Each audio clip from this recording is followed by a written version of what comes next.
Perkenalkan, nama saya Anggreni Purinaung. Saya akan menjelaskan tugas yang kelima tentang konsep supply chain management. Yang pertama itu konsep supply chain, definisi supply chain. Menurut Urban, supply chain merupakan kolaborasi dari penggunaan teknologi untuk memperluas B2B dan meningkatkan kecepatan, kelincahan, pengendalian, tepat waktu, dan kepuasan pelanggan. Berikutnya 5 komponen konsep supply chain. Supply chain referensi sama dengan proses yang berkaitan dengan bagaimana cara pemasok saling bekerja sama untuk bahan-bahan yang dibutuhkan oleh perusahaan sedemikian rupa sehingga memenuhi target permintaan dan service level yang direncanakan. Berikutnya, planning kolaboratif sama dengan proses yang memfokuskan diri pada aktivitas perencanaan yang berkaitan dengan operasi, produksi, inventor, dan distribusi sehingga keseluruhan perusahaan yang bekerja sama mengetahui objektivitasnya masing-masing. Kemudian, kolaboratif product development sama dengan proses yang berkaitan dengan aktivitas penciptaan, produk atau jasa yang membutuhkan kerjasama. Berikutnya, improvement, manifestasi baru dari proses pengadaan konvensional. Berikutnya, logistik sama dengan hanya saja proses yang berkaitan dengan aktivitas manajemen dan transportasi. Berikutnya ada prinsip dasar, melihat bahwa hakikat informasi harus merupakan pengganti atau substitusi dari keberadaan inventory. Berikutnya unsur biaya. Kecepatan kualitas persaingan yang sesungguhnya terletak pada kecepatan dan ketepatan informasi. Berikutnya, manajemen harus menganggap bahwa relasi antara mitra bisnis merupakan aset perusahaan yang harus dibina sungguh-sungguh keberadaannya. Yang kedua, aliran entitas supply chain management. Yang pertama, aliran produk secara fisik.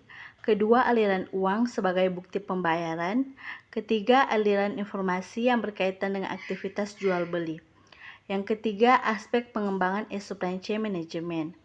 Energy the organization sama dengan agar perusahaan dapat siap untuk supply chain management perlu 2 inisiatif.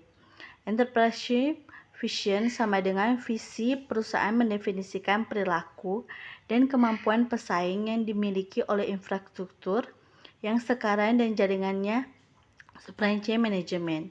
Yang ketiga, supply chain value assessment. Sama dengan tahapan ini bertujuan untuk mengidentifikasi proses bisnis di dalam perusahaan. Yang keempat, opportunity identification. Sama dengan tahap ini memungkinkan perusahaan di dalam menentukan jenis implementasi supply chain management seperti apa yang mereka inginkan. Yang terakhir, strategi decision. Sama dengan setelah peta peluang supply chain management telah selesai, perusahaan dapat memulai proses untuk merencanakan kumpulan inisiatif pendukung. Berikutnya, aspek pengembangan supply chain management. Customer management, tugas utama mengelola hubungan perusahaan dengan konsumen dan calon.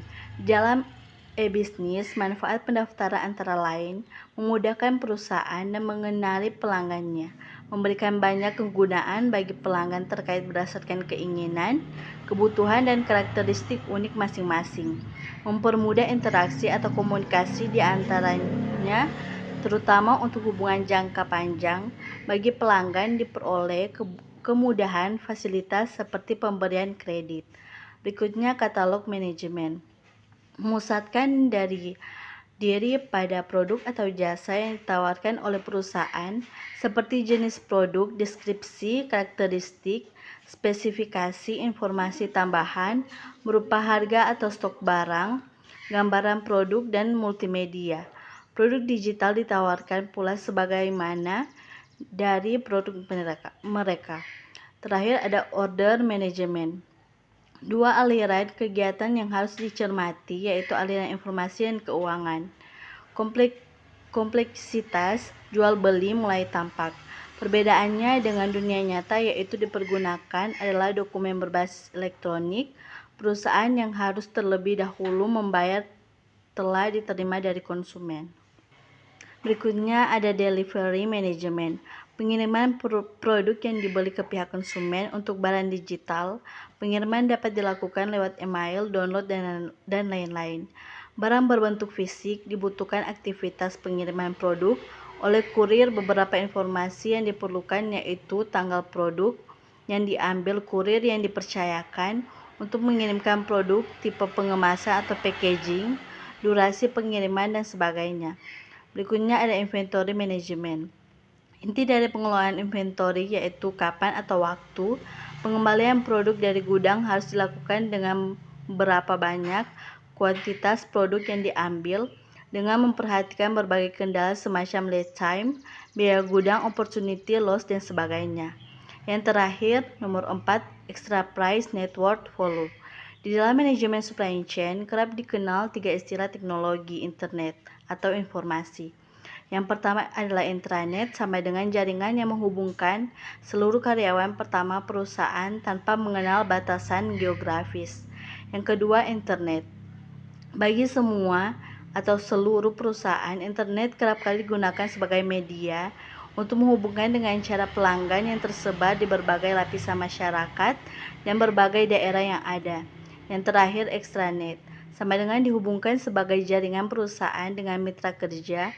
Tersebut adalah untuk mempercepat proses pengadaan sebuah barang dan menurunkan biaya yang tidak perlu semacam gudang dan transportasi.